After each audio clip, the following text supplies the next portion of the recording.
a no mí. Bueno, buenas tardes. Tenemos acá el placer de juntarnos hoy a escuchar a la doctora Federica Moreno. Federica está estos días, seguramente ustedes las han visto en nuestros pasillos, en nuestros laboratorios. Está llevando adelante una pasantía de investigación acá en el INCUAPA, así que gentilmente accedió a darnos una charla sobre el tema que ella trabaja, que hace muchos años. Te iba a preguntar en qué año te doctoraste, porque no me pusiste. 2014. 2014, bien. Ahora les voy a contar un poquito de la bio de Federica. Federica es licenciada en Ciencias Antropológicas de la Facultad de Humanidades y Ciencias de la Educación de la Universidad de la República del Uruguay. ¿Sí? Recibió entonces en el año 2014 su doctorado, es doctora en Arqueología Prehistórica de la Universidad Autónoma de Barcelona, de España. Es investigadora asociada del Departamento de Biodiversidad y Genética del Instituto de Investigaciones Biológicas Clemente Estable, que pertenece al Ministerio de Educación y Cultura de Uruguay. Y es también profesora adjunta, ¿sí?, del Departamento de Arqueología de la Facultad de Humanidades y Ciencias de la Educación de la Universidad de la República, ¿no? También es investigadora a nivel 1, ¿sí?, del Sistema Nacional de Investigadores de Uruguay, ¿sí? Tanto en su tesis de grado como de doctorado, Federica abordó el tema de la zooarqueología del sudeste de Uruguay, ¿sí?, durante el Holoceno tardío, a través de distintos conjuntos de fauna provenientes de sitios con montículos, ¿sí?, y un sitio con un conchero de la costa atlántica, digamos, de Uruguay, ¿no? Sus preguntas de investigación giran en torno al aprovechamiento de los recursos animales, ¿sí?, por parte de los cazadores-recolectores que ocuparon las tierras bajas de la cuenca de la Laguna Merín, ¿sí?, entre el año 4000 antes del presente y el siglo XVI, ¿no? Actualmente Federica trabaja en distintas líneas de investigación, pero bueno, se está focalizando en trabajar en problemáticas asociadas con el análisis y la interpretación de los conjuntos óseos de cérvidos o de ciervos medianos, ¿sí? La caracterización y la explotación de la nutria, ¿sí?, y también el uso de los datos zooarqueológicos como indicadores paleoambientales. Así que, bueno, Federica, muchas gracias, María. Sin más vueltas, te dejamos sola. Bueno, gracias por la invitación, por recibirme.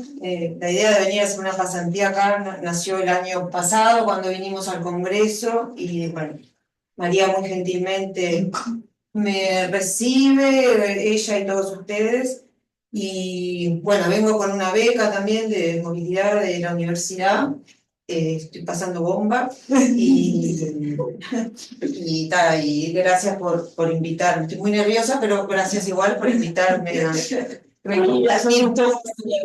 La idea es compartir un poco lo que sabemos, el conocimiento un poco acumulado que tenemos de la gestión animal de estos grupos y ver un poquito algunas cosas, unas líneas en las que estoy trabajando que capaz que en alguna también puedo recibir una devolución de ustedes que me ayuden a avanzar en algunos temas. La zona en la que trabajo es la zona de la cuenca de la Laguna Merín, que justo la Laguna Merín no está en el mapa, pero bueno, está acá arriba, ¿sí? Es una zona que tiene serranías, lagunas costeras, costa atlántica y sobre todo grandes extensiones de tierras bajas. Desde el punto de vista ambiental tiene 4 o 5 grandes unidades ambientales, una de ellas es la sierra, son sierras que para nosotros son relativamente altas, para países con cordilleras son bajas, pero bueno, tienen unas alturas máximas de alrededor de 500 metros, con este tipo de ambientes rocosos, con montes serranos, ¿sí? Con interfluvios y valles, planicies medias, que son capaces el ecosistema más abundante, ¿sí? Al fondo se ve una laguna, son praderas, el ecosistema predominante es un ecosistema de praderas, de pasturas naturales, ahora muy alterado por la ganadería y las pasturas productivas. Después tenemos todo lo que son los ambientes anegados, que tenemos lo que son praderas húmedas, que son ambientes también de pasturas naturales, pero que permanecen anegados algunos meses del año. Es un ambiente que está actualmente muy afectado, en peligro de desaparición, que recién, aparte ahora, se está empezando a conocer un poco más, y ya casi como que no está dando mucho el tiempo, porque están desapareciendo rápidamente. Después también en las praderas bajas están los montes de los palmares de Rocha, capaz que es como lo más conocido de Rocha, que son estas extensiones enormes de concentraciones de individuos de Butia odorata, antes Butia capitata, ahora cambió a Butia odorata. Estos son montes monoespecíficos prácticamente, ¿sí? Que, dominados por este tipo de palmeras que es autóctona. Son montes relativamente ya envejecidos porque el ganado lo tiran para adentro y se comen los renuevos de las palmeras, entonces ahí hay un problema de envejecimiento. Y ahora en Uruguay, no sé, capaz que vieron en la prensa, aunque es poca cosa, tenemos invasión de picudo rojo y está medio con miedo que lleguen a los palmares y son concentraciones muy grandes de ¿Qué es palmeras. picudo rojo? Es un coleóptero de la palmera de la fénix, pero es invasor y si agarra esto, los liquida en un año, no tenemos más palmares, más o menos, porque aparte son palmeras viejas que tienen más de 400 años y no aguantarían. Y después los humedales, que sí, que son zonas permanentemente anegadas, que también, o sea, cada ambiente tiene su propia fauna, su propia flora, entonces se conforma como en una región relativamente chica, muchos ambientes diversos, ¿sí? Una región ecotonal con muchos parches ambientales diferentes. Sí. Las lagunas costeras es una zona con mucha agua, o sea, están los humedales, pero también tiene una red de ríos y arroyos muy importante. Y al ser tierras bajas también tiene ese tipo de arroyos meandrosos, ¿sí? que recorren todo el territorio, y las lagunas, que son lagunas costeras, el caso de esto es Laguna Negra. Laguna Negra no está conectada al mar, pero la Laguna de Castillos es la que está conectada, sí, por el río Balizas, que es esta, donde está el arroyo Balizas. No veo nada. Bueno, el arroyo Balizas igual conecta capaz que han ido a Balizas, Cabo Polonio, es la laguna que está enfrente al cabo, el cabo es esto, acá viene la desembocadura de la Laguna de Castillo. La costa, eso es un ejemplo nomás de la geomorfología costera, que tiene arcos de playa muy grandes, de hasta 40 kilómetros de largo, como esta, son playas de muy alta energía. Este es el Conchero donde trabajé para la tesina de doctorado. Y también tiene puntas rocosas, tómbolos, ¿sí? Tiene algunas islas. Estas islas están ocupadas por colonias de lobos marinos. Sí, entonces también es una costa que a su vez concentra diferentes tipos de recursos que están bastante localizados regionalmente. Bueno, los montículos, que nosotros le llamamos localmente cerritos de indios, que es un nombre que siempre se llamaban así, son una manifestación arqueológica que es la manifestación arqueológica más importante de la zona y creo que la más importante de Uruguay. Son este tipo de estructuras, son como mounds, ¿no? Como los montículos son montículos de tierra que al interior tienen todo tipo de material arqueológico, material lítico, material cerámica. La cerámica es relativamente tardía, posterior al 3000. Tienen restos de fauna, restos macro y microbotánicos y enterramientos humanos. Eso es muy variable, ¿no? O sea, hay cerritos con enterramientos humanos, con mucha gente adentro, hay cerritos sin gente, hay cerritos con fauna, cerritos sin fauna, hay de todo. Entonces, de repente se excava un cerrito y no tiene nada adentro. Y de repente se excavan otros y tiene un montón de cosas. Entonces, eso hace también a la variabilidad y a la difícil comprensión del fenómeno, también a la difícil generalización del fenómeno. Se extienden por la zona de la cuenca de la Laguna Merín, pero también entran al sur de Brasil, a las lagunas costeras del sur de Brasil, y suben hasta el noroeste uruguayo, Tacuarembó, 33, y recientemente Rafael Suárez está describiendo cerritos para Cerro Largo, también, que tienen sus particularidades, son diferentes a esto, pero que bueno, entran dentro de esa gran categoría que llamamos cerritos. En general, son estructuras de planta circular o subcircular de entre 60 a 80 centímetros de altura, hasta el más alto que tiene 7 metros. Acá debe tener 4 metros, por ahí el Silve de escala. Aunque también hay algunas otras formas, hay algunos alargados, y los fechados más tempranos sitúan el inicio de la construcción de estos montículos hace 5.000 años más o menos. El fechado de 5.000 años es un fechado único, medio outsider, si los fechados empiezan a acumularse a partir de 4.000 y después del 2.500 más todavía. Y son una modificación antrópica muy significativa del paisaje. ¿Sí? O sea, el paisaje rochense es como los cerritos, están por todos lados, todo el mundo los conoce, aparecen en la cartografía antigua del departamento, sobre todo en zonas de... sí. Bueno,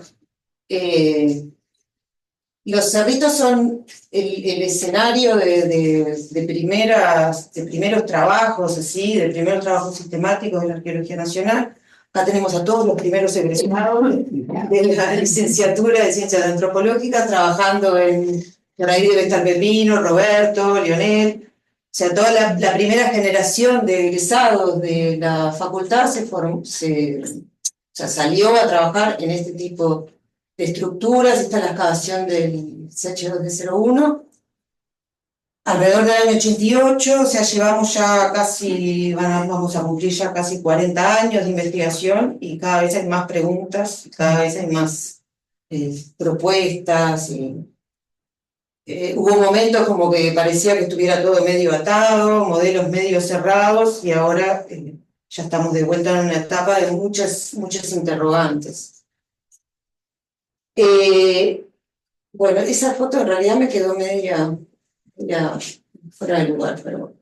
Además de los cerritos, o sea, los cerritos así circulares y subcirculares también aparecen asociados con otro tipo de estructuras, como plataformas, terraplenes, o sea, cosas arquitectónicamente un poco que requieren más trabajo. Este es un ejemplo de Tacuarembó. Acá se ve una plataforma muy grande.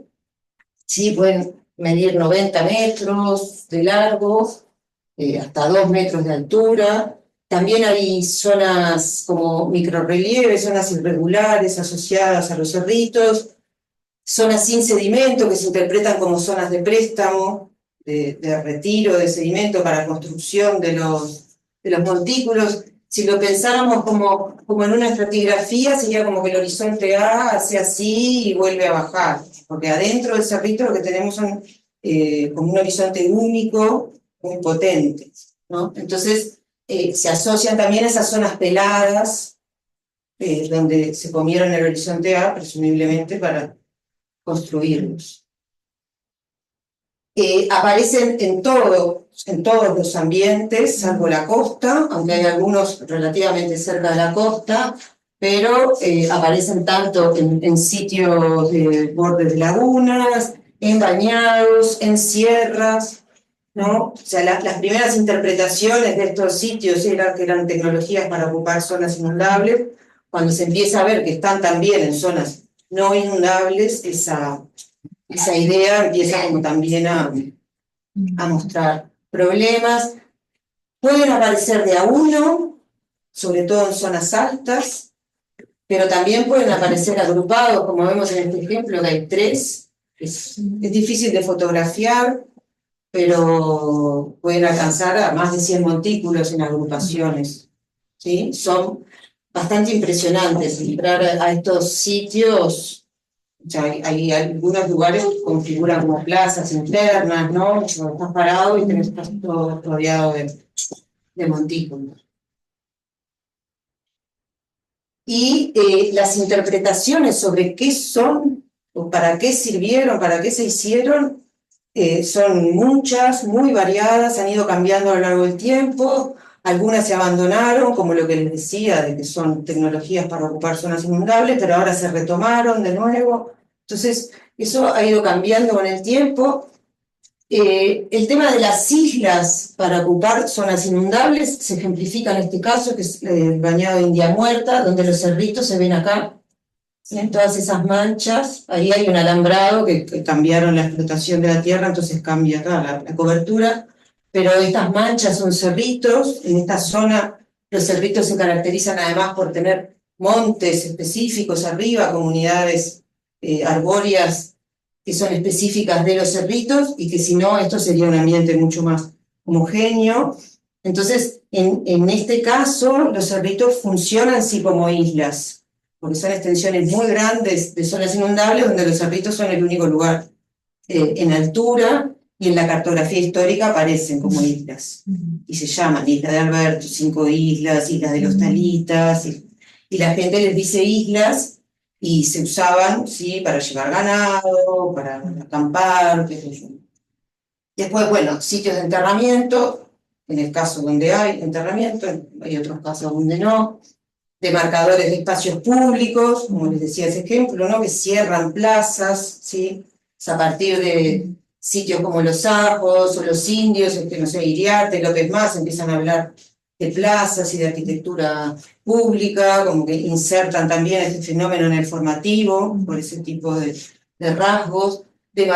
Marcadores territoriales, ¿no? Aparecen asociados a, acá se ve un ejemplo del cerrito en un lugar alto que tiene una cuenca visual muy importante, ¿sí? La arqueología del paisaje tuvo un impacto muy fuerte en este tipo de interpretaciones, y los cerritos aparecen asociados a abras, a lugares de paso, a estrechamiento de arroyos, ¿sí? Lugares como que marcan puntos.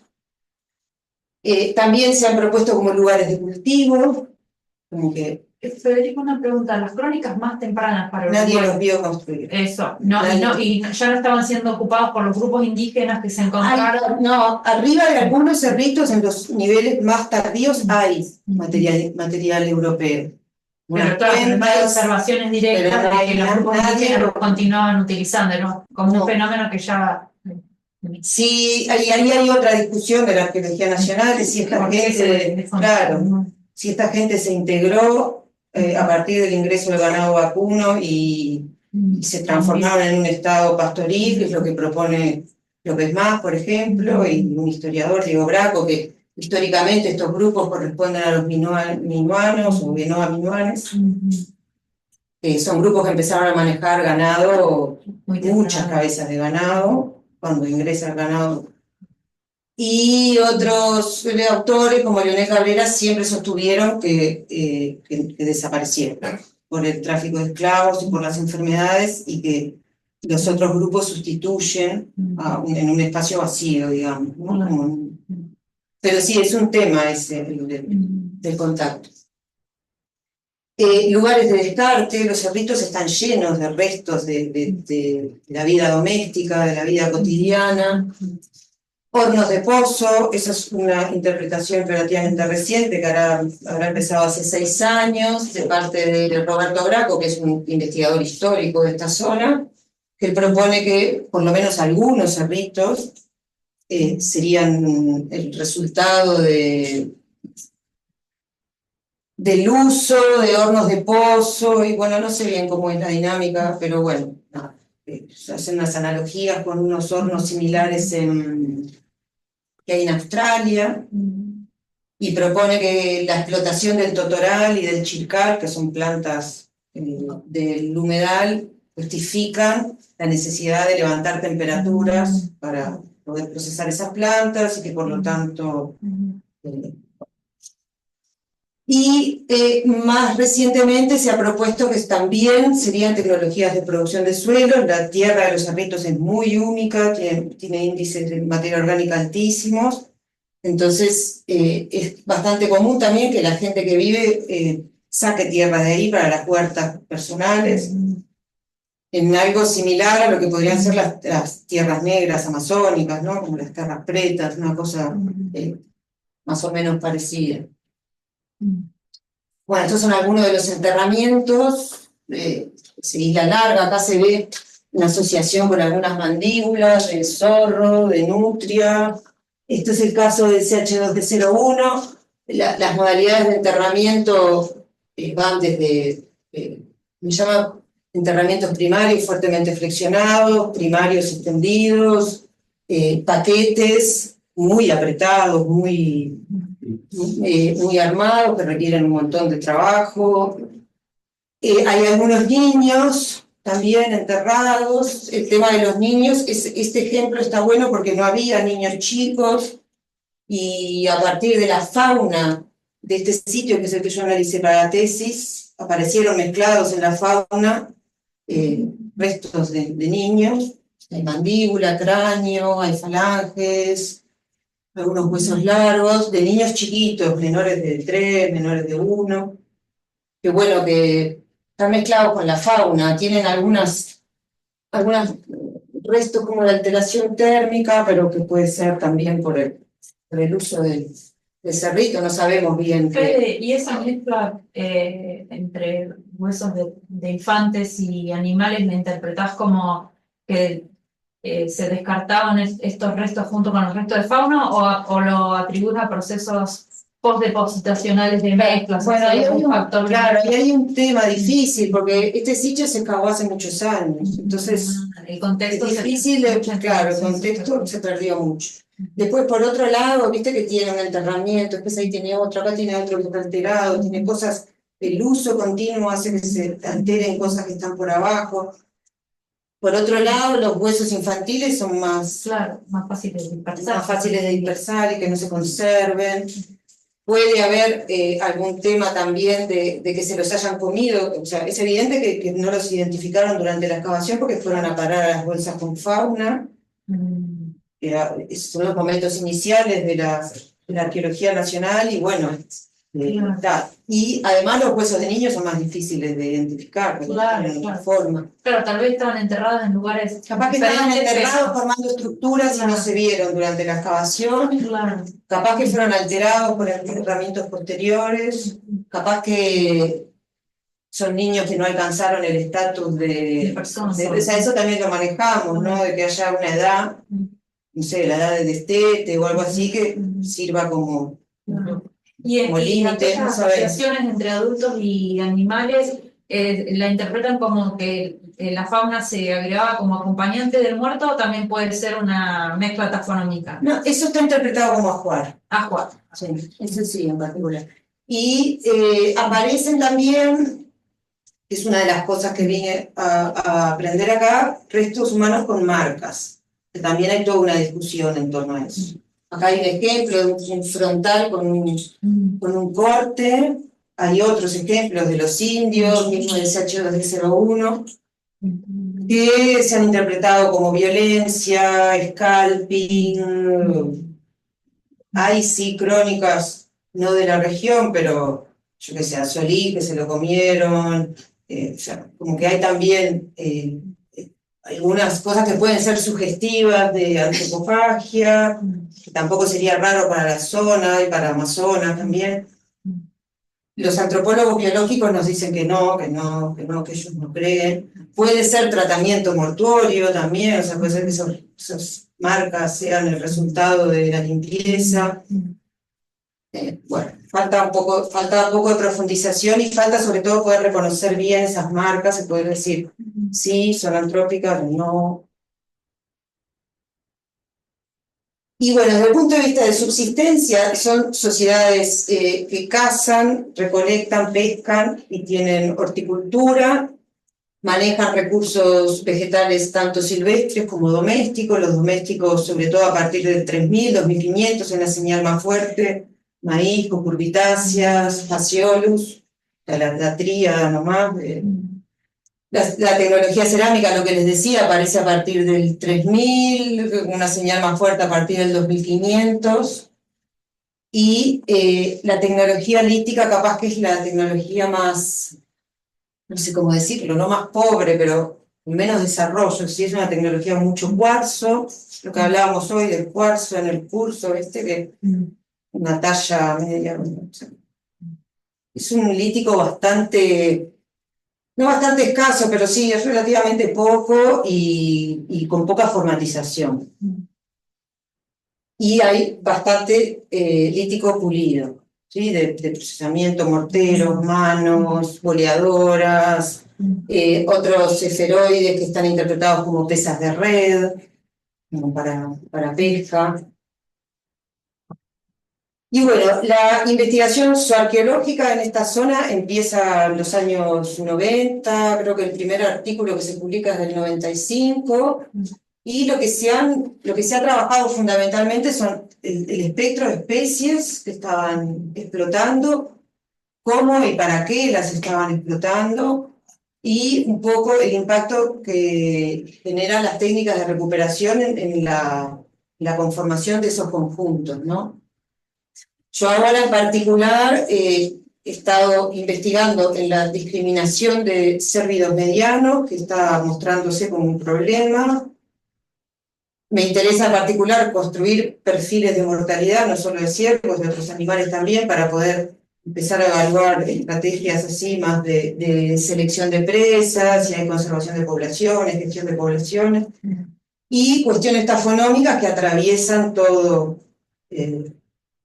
cualquier cosa que hagamos, y que no tenemos muchas herramientas en Uruguay, no tenemos experimentación y bueno, falta entrenamiento.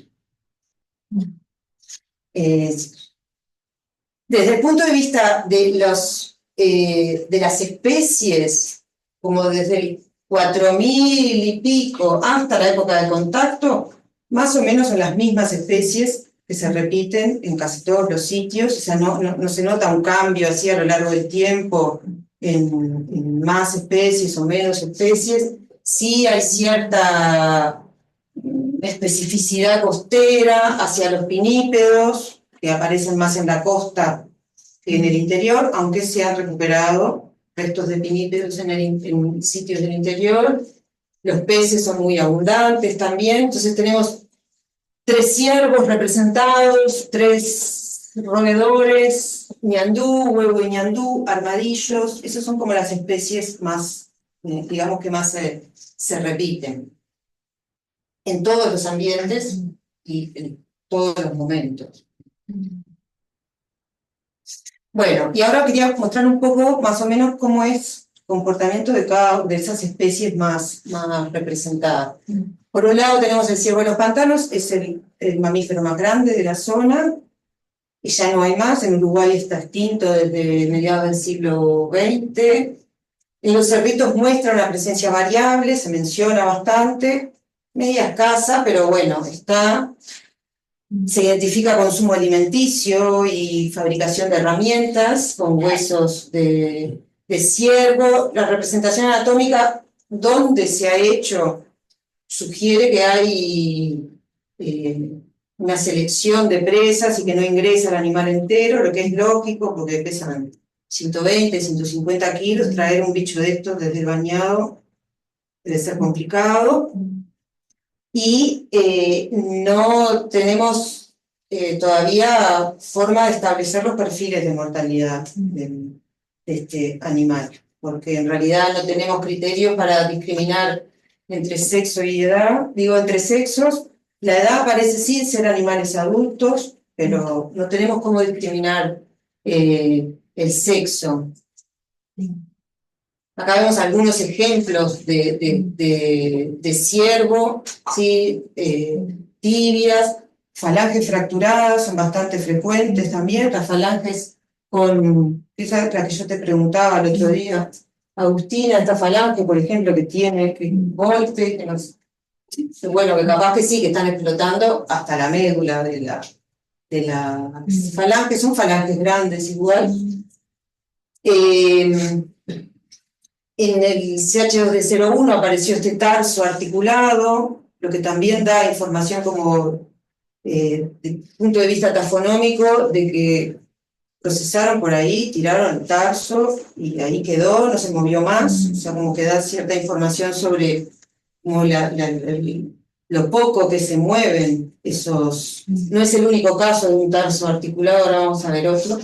De lo poco que se mueven esos contextos, los bordes aparecen siempre muy netos también, un poco de rodamiento. ¿Y tienen evidencia de descarte en pozos de desecho o se descartaba y quedaba en superficie? Bueno, eso falta ver un poco el tema distribucional. Porque eso sugiere una entierro rápido. Claro. Eso, si se hubiese descartado en un pozo y se va tapando rápido con otros desechos, eso asegura la integridad. Y eso está atado también a la interpretación de los sitios, de las funciones, ¿viste? Como todo forma parte un poco de lo mismo. Bueno, no, vuelve para atrás. Y en este caso, es uno de los pocos casos, este fragmento de mandíbula, que tiene un poco de meteorización. Del otro lado, que me olvidé de poner la otra foto, no tiene nada. Nada, o sea, entonces como que quedó así, le dio un poco el sol, estuvo un poco afuera, después se tapó y quedó así. Y los estadios de meteorización que hemos visto con Nati también trabajando en sitios de estos son muy bajos. O sea, esto es como remeteorizado. Son como buen estado de preservación en general, en todos los cerritos. Es variable. Hay cerritos donde no es tan bueno. Yo puse los más lindos. También hay uso de ciervo para herramientas, como este que está muy formatizado, muy pulido, que debe ser un metápodo. Una ulna también, con abusamiento en la diáfisis. Sí. El venado campo es el cérvido más representado, es como una estrella de los conjuntos arqueológicos, siempre fue entendido como una especie central y aparece en sitios costeros, aparece en sitios con cerritos, la presencia es regular, aparece en todos lados, en todas las fechas. Ahora en Uruguay hay dos subpoblaciones, en Rocha hay uno, en el norte hay otro. En Rocha quedan solamente 300 individuos en una población, pero gracias a que está en todos lados, en todos los cerritos, sabemos que tenía una distribución mucho mayor en el pasado reciente. Se usaba como fuente de alimento, para fabricar herramientas. La representación anatómica es más completa que en el ciervo, ¿sí? De venado tenemos mucho esqueleto axial, también pelvis, escápulas, vértebras. En ese caso sí, como que hay de todo. La edad sí corresponde a individuos adultos o subadultos, pero que son ya grandes. Y no sabemos el sexo, porque no es frecuente. Este es un ejemplo, sí, de un proceso frontal que aparecen en el sitio La Viuda, que es el que analizamos con Nati, que hay como 4 o 5 de estos, pero es en el único sitio donde podemos decir que cazaron machos. En los demás no tenemos evidencias. Y no tenemos todavía, o estamos ahora en construcción de los marcos de referencia para poder sexar los versos. ¿Eso está utilizado, ese coso? No le vimos, creo que no tenía marcas, pero algunos sí tenían. Algunos de estos sí. Este me parece en particular no, pero había algunos que tenían como marcas alrededor de donde iría el asta. Bueno, aparecen muy fragmentados, quemados, aunque el tema del quemado siempre es difícil de interpretar, con muchas trazas, y aparecen vértebras que están así, como cortadas, cabezas de fémures, cabezas de húmero, que aparecen así cortadas, que anduve buscando y pueden corresponder, que es lo que empezamos a proponer un poco ahora, a aprovechamiento por hervido, de extracción de la grasa ahí contenida en el tejido esponjoso. Cuadra bastante, pero bueno, habría que ver. Y el tema del venado se complejizó ahora recientemente con este otro ciervo, con el guasubirá. Guasubirá, que es Mazama, Guasubirá, cambió de nombre hace 2 años. Es un ciervo más o menos del mismo tamaño, pero que ocupa ambientes cerrados. Es muy escaso, muy escaso, se menciona, pero un resto, 2 restos. Pero ¿se puede distinguir extrañamente? Claro, ese es el problema. Y siendo tan escaso, como que no sabemos nada, en realidad, de la explotación de este hecho. Y en el 2016, en el instituto donde trabajo, que hacen genética, tomamos unos huesos de venado, habían sido identificados como venado morfológicamente, para testear el uso de una metodología para extracción de ADN. La idea del artículo era esa, nada más. Y cuando se amplificaron y secuenciaron las muestras, son los puntos rojos, de 3 muestras, al menos 2 correspondían, se agruparon con guasubirá, y no con venado, que es el que está acá abajo. Entonces ahí como que, bueno, en realidad... claro. Bueno, pues acá estamos teniendo un problema que no estamos viendo el guasubirá, nos lo estamos comiendo. Siempre tuvimos esa idea media como de sentido común, que no, el guasubirá es más chico, el guasubirá es más chico, pero acá empezamos a ver, bueno, pero ¿cuánto más chico? Porque en realidad no. Y empezás a buscar y no hay bibliografía, ni osteométrica, ni morfológica. ¿Es solitario el guasubirá o vive en grupos sociales también? No, bueno, ese es el problema. Entonces, sí, son muy similares, el postcráneo es muy similar, por eso pasa con todos los ciervos, que son todos iguales. Se distinguen más fácilmente por el tamaño, pero la forma, y más cuando están rotos y mezclados, y tienen rendimientos similares también. Lo que sí tienen, y que de ahí viene el problema, es que son muy distintos en el uso del territorio y en el comportamiento. El venado campo es un animal de pradera, como se ve acá en esta foto, que forma rebaños, no se mueve mucho, entonces es fácilmente de controlar, ¿no? Se ve, los ves en los campos. Yo he ido al norte donde se ven y los ves en el campo, ¿sí? Y en cambio el guasubirá vive en el monte, ¿sí? Que se ve acá atrás, o sea, de ambientes cerrados, es solitario.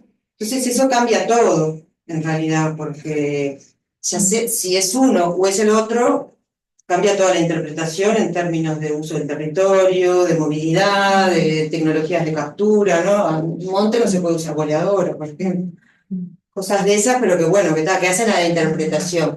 Entonces nosotros lo que estamos haciendo con un postdoctorado que nos salió por suerte es un abordaje doble de osteología comparada, de morfometría. Yo el año pasado presenté datos de la osteología comparada para ver si podemos establecer límites métricos o formas distintas para interpretar y ver si es uno u otro. Este trabajo es el de osteología comparada. Lo estamos ya, se supone que está pronto para ser sometido. Lo que hicimos fue relevar ejemplares de 3 o 4 colecciones osteológicas que hay en Montevideo, y se hizo un análisis de osteología comparada, mirando, lo hizo un paleontólogo, no yo. A es Guasubirá, B es venado, y se encuentran cosas. O sea, analizamos atlas axis, escápulas hacia abajo, sacro y pelvis hacia abajo, y todos los elementos, creo que menos las falanges, solamente la falange 3, la falange 2 y la falange 1 no muestran rasgos diferentes, el resto muestra rasgos diferentes. Pero son rasgos de ese tipo, ¿no? Ángulos, distancias, variaciones en las superficies articulares, son cosas sutiles, chicas, que solo se ven en la comparación. O sea, si tapo esto, no puedo identificar. Eso que encuentran ahí son los extremos, digamos. Claro. Podríamos encontrar cuestiones en el medio. Estos son los rasgos que sí, okay, que se conservaron. Los que vemos que tienen cierta variación. Eso no los consideramos. No sé, por ejemplo, el sacro es bastante distinto, ¿no? Este es el de Guasubirá, tiene una vértebra más, parece, el de venado. Y lo que queremos es publicar esto como una guía que sirva para identificar en la comparación, ¿no? Vamos a subir las fotos a un repositorio para que sirva para trabajar en el laboratorio.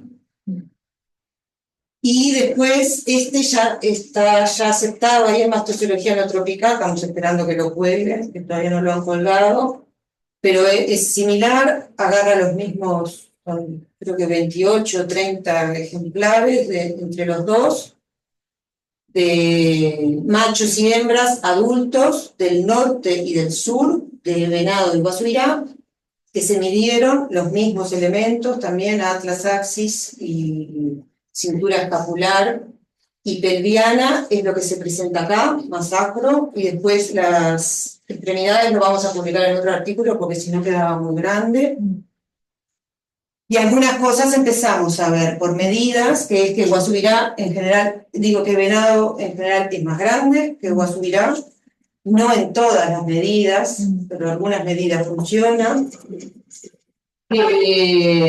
La subespecie del norte de venado es más grande, perdón, la subespecie del sur de venado es más grande que la subespecie del norte, que es algo que se había visto craniométricamente ya, y a la inversa, Guasubirá es más grande en el norte que en el sur, a partir de estos, lo que podría dar pie para ver si se trata también de poblaciones o subespecies distintas. Venado que puede dar para empezar a investigar sexo, y vamos a seguir con cráneo y mandíbula para a ver si podemos redondear este tema. El caso de la forma lo aplicamos a un conjunto a una muestra de ciervos medianos del Cerrito de la Viuda que analizamos con Nati, que no tenía Guasubirá, y sobre la muestra que analizamos se levantó un 4% de Guasubirá. O sea que estamos teniendo ahí un problema, pero bueno, capaz que con esto nos da para ajustar un poco más y visibilizar un poco más ese ciervo. Otro abordaje que estamos haciendo, y acá capaz que me pueden ayudar, es el del rendimiento. Conseguimos un Guasubirá atropellado y un venado que se murió en la estación de cría, y los procesamos, pero tuvimos problemas de tiempo, los teníamos que procesar en el mismo día, entonces contamos por unidad anatómica y no por elemento. Y ahora, claro, yo me puse a ver, a leer, para ver si de publicar, y claro, es medio impublicable, porque publican por elemento. Entonces, tenemos estos datos, no sabemos muy bien qué hacer todavía, porque los generamos, pero no sé. Ahora conseguimos un par de Guasubirás más y un venado más, y vamos a ver si podemos procesarlos un poco mejor, pero necesitamos unas Pero condiciones. eso es más realista porque se equipara con una unidad de trozamiento. Se equipara con, ese fue el razonamiento que yo hice. Ese fue el razonamiento que yo hice y dije, bueno, cortamos por acá, en general se interpreta como que la pata va entera, yo qué sé.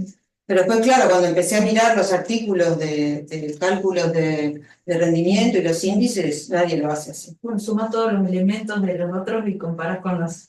Eso también lo pensé. Para hay no algunos, faltar información, o sea... Lo que pasa que, no sé, me parece que voy a presentar el trabajo y me van a decir, no, así no se hace. Se hace hueso por hueso. ¿Con qué cortaban? Con bisturí. Y empezábamos con la balanza de mi casa. Fueron cosas que salieron medio así, hay un estuviera atropellado, hay que ir a buscarlo, bueno, vamos, esas cosas que pensás en el momento y bueno, no teníamos dónde guardarlo, precisábamos mínimo 2 o 3 días para procesarlo como se debe, no teníamos, y bueno, tomamos esa decisión. Pero si son comparables, si procesaron los dos animales de la misma forma... Los dos están procesados de la misma forma. Y bueno, entre ellos los pueden comparar. También se podría comparar, viste que hay una manzana hecha por Hay un muciolo, sí. Capaz que se puede comparar también. Sí, eso lo pensé también, de bueno, agarro el de muciolo, sumo, a ver si le da lo mismo, yo qué sé, no sé. No sé, no lo hemos mandado todavía por eso. Y bueno, estos son algunos ejemplos del instrumental fabricado con estos bichos, que claro, no sabemos si son de venado o de guasilla, pero bueno, hay de este tipo de puntas alargadas, muy estilizadas, ¿sí? Muy finitas. Estas, la otra vez me encontré de casualidad un trabajo sobre el sudeste para tatuajes, uso de puntas, son iguales, las fotos son iguales. Pero que encontraron residuos de tinta en las puntas. Bueno, este tipo así, abiertas, totalmente abiertas. Yo qué sé, hay de todo. Hay astas también, con trabajo. Y hay algunos, son 2 nada más, anzuelos. No sé si... Está muy formatizado y no sé si será hecho con un metápodo de ciervo porque ya no es irreconocible. Bueno, las cornametas de las dos especies son diferentes, parecían en las fotos. Sí, el venado tiene 3 puntas, una hacia adelante y 2 para atrás, y el guasubirá tiene una sola. Pero para el tema de uso, se podrían distinguir fácilmente. Y no sé, porque depende de la formatización, claro, porque lo que encontramos son pedacitos del extremo, o sea, si están muy trabajados.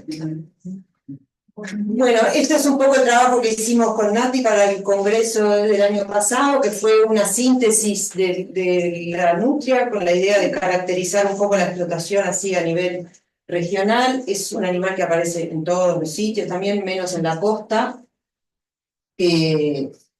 Estimamos que se ha usado, sí, como consumo alimenticio, fabricación de herramientas, piel también. Aparece completo, menos el autofolio, que es lo que nos da la idea de que puede haber sido, que puede haber ingresado ya sin la piel a los sitios, que puede haber habido un procesamiento previo. Sí, acá en los mouse se nota que las partes distales de las patas casi no aparecen. En general son adultos, de estadios de Rusconi, nos aparecen del 4 en adelante. Y el sexo no tenemos datos métricos como para determinar el sexo. No tengo muy claro si tienen mucho dimorfismo sexual estos animales o no. Y acá vemos algunos ejemplos, ¿sí? La coloración de los incisivos también, que es como animales grandes. Este es un tarso también, del mismo sitio, que en este caso de nutria, aparecen 2 tarsos así articulados que quedaron. Y hay un instrumento hecho en nutria. Es alguna rareza también, es esa ulna ahí usada que la miramos a microscopio, pero tiene la punta rota. Entonces no se pudo saber en qué se usó. El ñandú aparece en cerritos y en sitios costeros aparece huevo. Es muy escaso. se menciona, pero siempre son pocas piezas, poco material. Probablemente haya habido un consumo alimenticio, pero también hay alguna herramienta fabricada en tarso-metatarso. Aparecen solo las extremidades traseras y parecen animales adultos porque son huesos grandes. El sexo no sabemos, lo que sí se ha usado los huevos como indicador de estacionalidad, porque aparecen entre noviembre y febrero, creo. Y no hay huevos grabados y eso, entonces como que se han leído medio directamente como consumo, ¿no? Estos son, acá este es el que es un instrumento que perdió la punta. Y la rareza de ñandú ha sido abordada de vuelta. ¿Me pasás la...? Porque unos colegas empezaron a trabajar en arqueoastronomía y en cerritos, ¿sí? Ver cómo es el comportamiento de la implantación de los cerritos en relación con el cielo hace 3.000, 4.000 años. Y encontraron que en indígenas del Chaco, en sociedades del Chaco, mocobíes y tal, el ñandú es un animal importante, que forma parte de la cosmovisión y que se representa en el cielo con la Vía Láctea. Entonces, utilizaron esas analogías y a la luz del registro arqueológico para proponer que capaz que también ¿cómo se llama? Ese simbolismo del ñandú estaba operando también en nuestra zona, determinando un poco la escasez. O sea, que podría haber algún tipo de tabú. Bueno, tenemos armadillos también, tenemos dacipódidos, 7 y 9 bandas, y Eufractus extinctus, el que se llama para nosotros es el peludo, que tiene un caparazón y unos osteodermos bien diferentes a los de Dasypus. En general lo que se recupera más son los osteodermos, siempre generan problemas de NIS porque hay muchos y hay que ver. Yo una vez conté uno para ver cuánto, como 600 y pico tiene cada uno, para tener una idea, porque teníamos 1.000 y pico, y si fuéramos mucho, y bueno, no era tanto, creo que daba para hablar de 2 individuos. Aparecen muy frecuentemente alterados y buscando así bibliografía, ahí Pastor Arenas menciona para el Chaco el uso del caparazón como contenedor para cocción, que podría estar explicando la alteración térmica, y aparecen diferentes grados. Bueno, la presencia de peces es muy abundante, ¿sí? Hay una colega que está trabajando ahora en peces, Carla Vica, presentó el año pasado un trabajo también con resultados, ahora está está empezando a incluir datos isotópicos, que estamos todos también a la espera. Hay muchos peces, muchísimos, y en general peces de agua dulce, ¿sí? Siluriformes, anguilas. La anguila tiene mucha presencia, peces de fondo, bagres, y mariras y tal, pero... Federica, ¿en todos los cerritos? En todos. Los que están alejados del río también. No hay cerritos alejados del agua casi. Pensé que... Hay algunos en la sierra, porque hay agua por todos lados. Está bien. Hay algunos en la sierra, que no sé ni la larga, que se llama este sitio, no sé si tiene peces o no, pero igual, o sea, la sierra son, no sé, estará a 200 metros, o sea, bajás y estás en el agua. O sea, como que... Y hay muchos peces, hay muchos. Más del 20%. Otro problema lo tenemos con el carpincho. Carpincho es muy escaso, se menciona para algún sitio, acá vemos algunos restos de carpincho ahí, pero las interpretaciones, que hay como esa lectura así de que no puede ser que no se lo comiera, porque tiene una alta tasa de reproducción, tiene mucho rendimiento, está ahí, yo qué sé. Pero lo cierto es que hay poco, puede haber un problema de identificación, que nos lo estemos comiendo, si está muy fracturado, pero que parece raro porque el esqueleto es bastante particular. Puede haber un tema de preferencias alimenticias, de que no lo comieron, que no les gustaba, o el carpincho es catingudo, dicen, de olor, y no sé qué, eso dicen actualmente.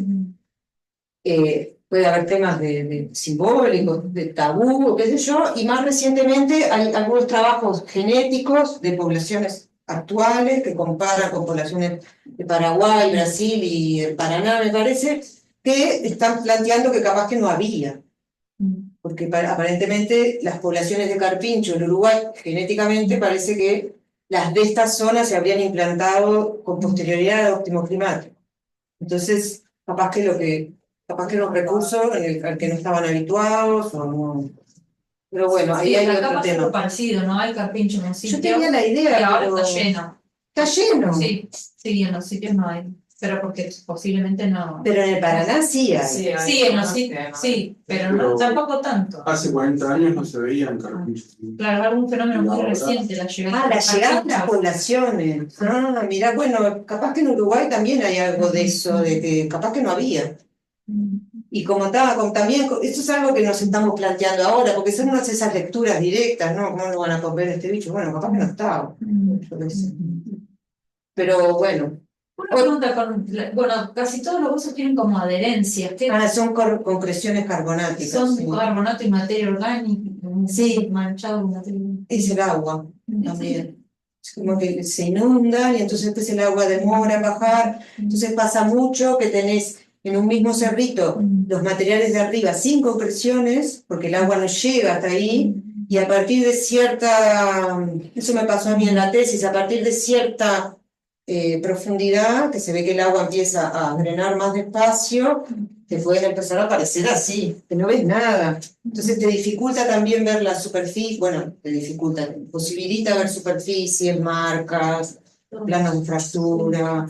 Yo traté algunos, mientras estaba haciendo la tesis, tratamos algunos en Barcelona con, me llama ultrasonido, no sé qué, pero no funcionaba mucho. Con ácido era peor porque te dejaba la superficie horrible. Entonces, mecánicamente te llevabas la cortical. ¿Y probamos diferentes formas y no. ¿Cuánto del carbonato hay en esa zona? Y no sé, los suelos, supongo. Aparecen también lo que se llaman muñequillas, como de carbonato también. O sea, que se ve que es algo del agua, del suelo, no sé. Y el carpincho no hay me estaba acordando que donde están en el Paraná, los trabajos de Bonomo tienen apéndices zoomorfos cerámicos. Con forma, Ahí ¿no? aparecen No. carpincho. Hay sobolitos, pero no de carpincho. Hay algunos sobolitos y no son de carpincho. Y la cerámica de este lado no tiene nada que ver con la cerámica litoral. Cero, nada. No hay casi decoración. Bueno, son apéndices o zoomorfos, sentimos menos todavía. No decoraban nada, no pintaban nada, nada. Es una cerámica bien utilitaria. Otro tema es el aperiá, que también es un animal que aparece mucho, pero que puede tener orígenes muy diversos en el registro. Al mismo tiempo, es un animal doméstico en Sudamérica, o sea que también da para pensar que capaz que hay una combinación de formas de ingreso taxonómicas y culturales, y habría que ver si yo creo que a través de la morfometría podríamos empezar a aproximarnos a ver si hay selección, puede haber trampeo, puede haber convivencia y tolerancia, es un animal que se arrima a los asentamientos, pero bueno, requiere un poco más de trabajo, ver qué es lo que está pasando. Para algunos sitios, no sé, con Nati hemos visto en algunos sitios que la pelea aparece en algunos puntos de la excavación muy concentrado, con mucha representación esqueletaria, sin estar rotos, sin nada, y después tenés otros con concreciones más rotos, es como que algunos parecen postdeposicionales y otros, ¿sabes? Tenemos tenían perros, son 5 perros, en Uruguay el más moderno está en el litoral, de acá para abajo son todos los de Rocha, y hay un fechado taxón de 1600, alrededor de 1700, 1300 calibrado, o sea que también está medio en línea con los fechados que hay para acá, y es un perro, o sea, son perros de proporciones similares a las que se mencionan para acá, perros medianos. Acá también hay un tema de el perro en qué medida también estaba ayudando a explotar esos ambientes complicados, como son los humedales, que son complicados de circular. Y los perros no tienen huellas de consumo, aparecen enterrados, enterramientos intencionales, a veces asociados con gente, que tienen un tratamiento distinto al resto de la fauna. Otro tema es el impacto de las metodologías de recuperación que hemos ido viendo a lo largo del tiempo, en análisis de zarandas de agua que se hicieron en fines de los 90, a principios de los 2000, mostraron que se estaba perdiendo alrededor del 30% o más de los restos de peces, o sea que había un tema ahí de construcción de los conjuntos, y en el CH2 de 01, que es el sitio que analicé para mi tesis, estuvo bueno porque el mismo cerrito, el mismo sector, se excavó con una metodología y después se hizo una ampliación alrededor con otra metodología, y acá vemos los resultados de las metodologías. O sea, la más oscura es la excavación central, que se excavó así, con un poco menos que con pincel de un pelo, entonces los rangos de tamaño, y la excavación central, que entraron a pala y así, más o menos, no hay casi tamaños chicos. Muy pocos tamaños chicos. Entonces esto, a su vez, si comparamos la taxonomía, en el centro tenemos mucho más presencia de peces en la periferia, los animales grandes en la periferia están sobre representados en relación con los del centro. O sea, si las analizamos separados, tenemos como dos economías distintas, en realidad. Y esto estuvo bueno porque como es el mismo, y la misma excavación prácticamente, es como casi como experimental, y permite ver bien qué es lo que se está perdiendo, en qué tasas, ¿no? Y en qué especies se está focalizando, ¿sí? Y bueno, lo último en lo que estamos trabajando, que trabajamos con Natalia, que salió publicado ahora en abril, es este trabajo que es como una primera aproximación a usar estos datos, o sea, ya después de tantos años, de tantos sitios analizados, empezar a ver si podemos usar estos datos acumulados para cotejar o cruzar con las reconstrucciones paleoambientales, que son muchas, que están todas basadas en datos botánicos, paleobotánicos, y ver si se ajustan los sitios con los momentos climáticos y los lugares en los que están, ¿no? Si sitios de pradera tienen más, se comportan más como ambientes de pradera, o sitios de humedal. Y bueno, este salió publicado hace poquito, y es una primera aproximación, solamente con presencia, así usamos el libro ese de Lyman y Fate, que está buenísimo, y en principio todavía no empezamos a profundizar en una estrategia que use las cuantificaciones. En principio lo hicimos solo con presencia, pero bueno, nos da que se ajustan bastante con lo esperable para lo que se propone medioambientalmente para los sitios. Y bueno, la taxonomía no se le ha dado mucha importancia, esa es la realidad. Lo que estamos viendo es que la modificación más importante o más abundante son las concreciones, sistemas de circulación de agua. Hay poco o nulo rodamiento de bordes, como que parece que las cosas quedaron ahí y no se movieron mucho más. Aparecen materiales articulados, bajos estadios de meteorización, pocos animales, pero bueno, hay que ver el concepto ese de poco ataque, si es mucho o poco en realidad, habría que volver a interpretar. Y también poca presencia de raíces, que sugiere que tampoco hay formación de comunidades vegetales arriba de los conjuntos, y hay mucha variabilidad, o es esperable que haya mucha variabilidad en las condiciones taxonómicas. Entonces también es difícil proponer a partir de lo que sabemos patrones, porque los cerritos están en ambientes distintos, tienen composiciones adentro distintas, entonces es esperable que haya taxonomías medias particulares o regionalmente particulares. Otro tema son esto acá es un cerrito en Los Ajos, y es muy común que en la zona de India Muerta a los cerritos se les formen esas comunidades vegetales arriba. Eso hace que estas presencias de montes puedan ser refugios de aves rapaces, que estén también regurgitando, mueven mucho por las raíces, hay cuevas y alteración por raíces grandes de los árboles. También hay presencias de cuevas por carnívoros, roedores, armadillos, lagartos, hemos visto de todo, arriba de cerritos. Ahora hace poco una colega que trabaja en India Muerta, Camila, me comentó que hablando con nutrieros le comentaron que usaban las islas, o sea, usaban los conjuntos de cerritos para cuando iban a cazar nutrias, o sea, los usaban como punto seco justamente para hacer campamentos, y habría que reentrevistar a ver si procesaban o no, y yo me acordé cuando vos me preguntaste en el Congreso, y no, nadie había considerado que las nutrias pudieran llegar por otra forma. Ahora, otro día Camila me dijo eso y, mira, qué problema. Y también pisoteo de ganado, que también hay que ver cómo afecta el ganado, es una zona de mucha ganadería.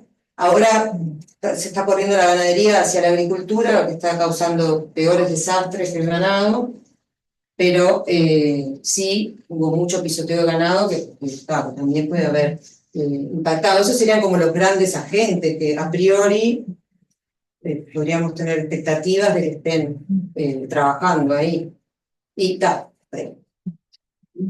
hasta ahí era la charla. Y bueno, y por eso vine a aprender de taxonomía para poder empezar a ver si puedo empezar a hilar más fino en ese tipo de señales y encarar con más sistemática el problema de los restos humanos. Y bueno.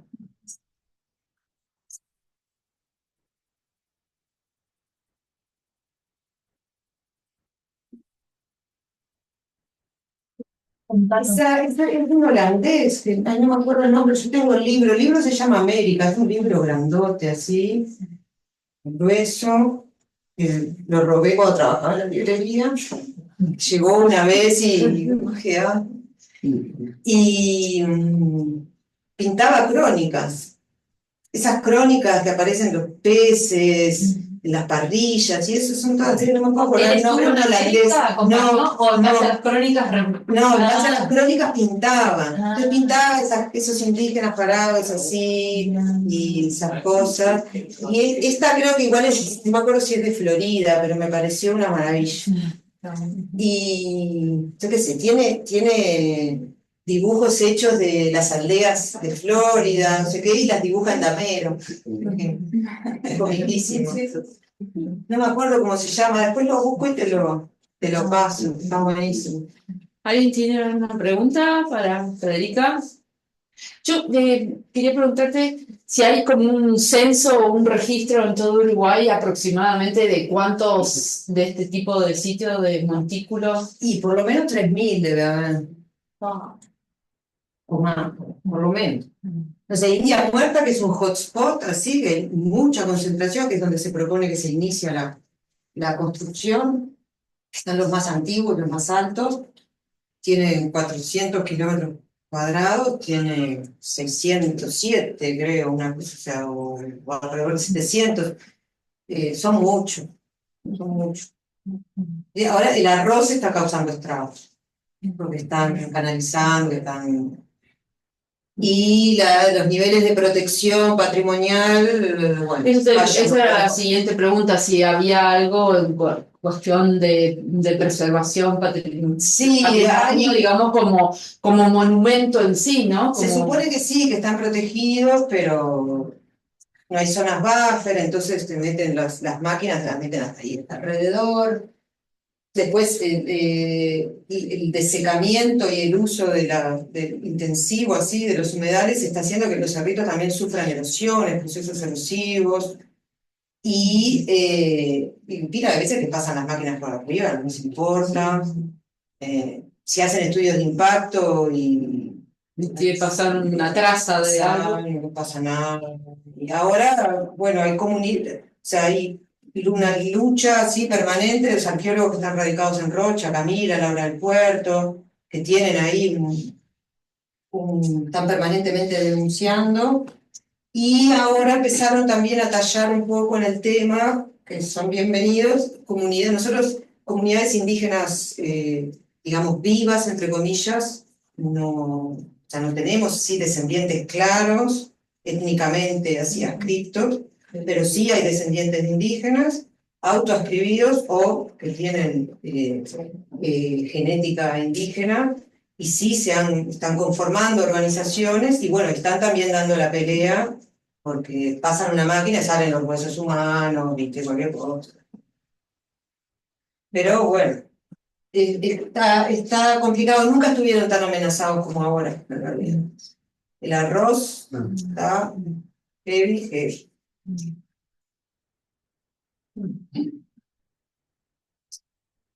Cuando hablabas de los peludos, ¿encontraron placas alteradas térmicamente? Sí, Ah. sí, es muy frecuente y en todas las intensidades, hay desde no alteradas hasta blancas, azules. Sí. Por eso pensamos que capaz que puede estar... Sí, hay fuentes documentales que hablan Sí, de consumo de... sí, yo lo encontré claro, sí, lo encontré en el libro de Pastor Arenas, que hace etnografías del Chaco, y ahí comentan que sí, que lo dan vuelta y cocinan ahí, lo usan como contenedor. Y por ahí podría ser una explicación, sí. Y también te quería preguntar, porque bueno, vos trabajás por ahí temas más recientes, digamos, como de conservación, digamos. ¿En qué proyecto así de conservación desde la fauna estás involucrada o estás participando y cuál es el objetivo, digamos, de trabajo? Bueno, sí, mi jefa, que es bióloga y genetista, Susana González, trabaja en venado. En toda la carrera prácticamente la tiene hecha en venado campo. Y lo que estamos tratando de... La parte genética la empezamos a abordar para ver un poco, aportar datos genéticos de unas poblaciones del subpresente, ¿no? Para comparar con los haplotipos actuales y la diversidad actual, a ver si se están generando cuellos de botella, a ver si están empezando a haber problemas de endogamia. Y nos dio Guasubirá, entonces tenemos que volver a retomar esa parte, pero los datos morfométricos sí están dando, porque está mostrando, por ejemplo, que Guasubirá puede ser que haya dos, y están como reasegurando algunos datos que ya se sabía de venado, a nivel de biogeografía también, porque los sitios están marcando presencia de venado donde en realidad hoy no, claro, donde hoy ya no hay, o sea que está mostrando también como una dispersión de las comunidades estas de animales que están muy alteradas hoy. Y iba a decir otro punto, bueno, la caracterización general de los bichos también, y ahora en el postdoc también se planteó, en el instituto hay ¿cómo se llama? Un microscopio confocal, y el año pasado acá, ¿te acordás que te comenté que vi una brasilera que estaba presentando microdesgaste, que usaba justamente un microscopio confocal, y entonces avisé, porque el microscopio es institucional, hay que usarlo, según mi jefa, tenemos que usarlo, y bueno, vi ese trabajo, me pareció súper interesante, entonces vamos a ver de empezar a caracterizar en las colecciones actuales los rasgos de desgaste para el norte y para el sur y arqueológico. Entonces la idea es como tener 3 o 4 lo que se llama proxys distintos, de bichos de ambientes distintos, y machos y hembras. En el norte esperamos que haya dietas más duras, porque es basáltico y no hay casi formación de suelo. Y en el sur está pasando que están comiendo más ryegrass, entonces también esperamos ver una señal así distinta a nivel de la microtopografía, y queremos compararlo con lo arqueológico, que asumimos que los venados arqueológicos estaban consumiendo pasto natural y no pasturas como las actuales. Entonces empezar a ver un poco, a comparar un poco las dietas a partir de eso, y si da hacer isótopos. Pero los isótopos todavía no sabemos si nos va a dar para... Hay datos isotópicos igual. ¿Tienen para Guasubirá y para Venado de Claro. Pampa? Va a ser para los dos. Pero, el problema es que el Guasubirá arqueológico es más difícil de ver. Entonces, pero pensando en lo que tienen hábitats tan contrastantes los dos. Sí, pero la idea es generar igual, porque para ver también las variaciones en la dieta, en el uso de los ambientes, ¿viste? Sí, el Guasubirá es más frutívoro. El otro que es más, que es más de gramínea nada más. Tienen dietas distintas, entonces también es esperable. Yo creo que también a nivel arqueológico el microdesgaste puede ayudar en dientes aislados, por ejemplo, en fragmentos de mandíbulas, también puede ayudar a identificar indirectamente, a identificar especies. Pero bueno, son líneas que estamos como empezando, bueno, a ver, ¿a dónde nos llevan? Bueno, no sé si hay alguien más quiere preguntar. No, gracias.